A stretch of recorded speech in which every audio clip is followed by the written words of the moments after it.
1996 लोकसभा चुनाव में समाजवादी पार्टी को 27 सीटें मिली थी।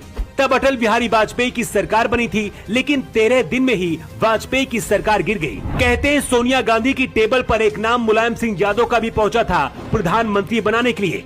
सोनिया गांधी मुलायम को प्रधानमंत्री बनाने के लिए तैयार भी थी, लेकिन आखिरी वक्त में लालू यादव ने मुलायम का विरोध कर दिया, जिसके बाद कांग्रेस ने एचडी देवगौड़ा को देश का प्रधानमंत्री बना दिया।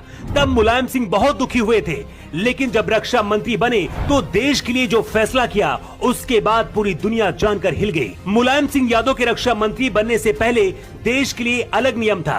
जब भी सेना का कोई जवान शहीद होता था तो उसका पार्थिव शरीर उसके घर नहीं पहुंचाया जाता था। शरीर का अंतिम संस्कार सेना के जवान ही कर देते थे और आखिरी में जवान के घर सिर्फ उसकी एक टोपी भेज दी जाती थी। मुलायम सिंह ने रक्षा मंत्री बनने के बाद सबसे पहले इसी कानून को बदल दिया। नया कानून बनाया गया कि जब भी कोई जवान शहीद होगा उसका पार्थिव शरीर पूरे सम्मान के साथ उसके घर लाया जाएगा। डीएम और एसएसपी शहीद जवान के पार्थिव शरीर के साथ उसके घर जाएंगे। मतलब अगर आपके शहर में भी किसी शहीद का सम्मान के साथ अंतिम संस्कार होता है तो वो सिर्फ मुलायम सिंह यादव की वजह से ही संभव हो पाया है। उससे पहले शहीद का शव घर नहीं लाया जाता था, बल्कि सिर्फ उसकी टोपी भेज दी जाती थी, जिससे घर वालों को पता चल जाता था कि उनका बेटा शहीद हो गया है। मुलायम सिंह भारत के पहले रक्षा मंत्री थे जो सियाचिन के पहाड़ों पर गए थे।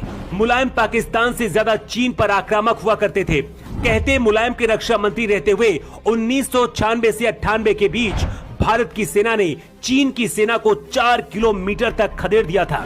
इसके बाद ही मुलायम सिंह पूरी दुनिया की नजर में आ गए थे और बाकी के देश कहने लगे थे कि भारत में कोई यादव रक्षा मंत्री आया है।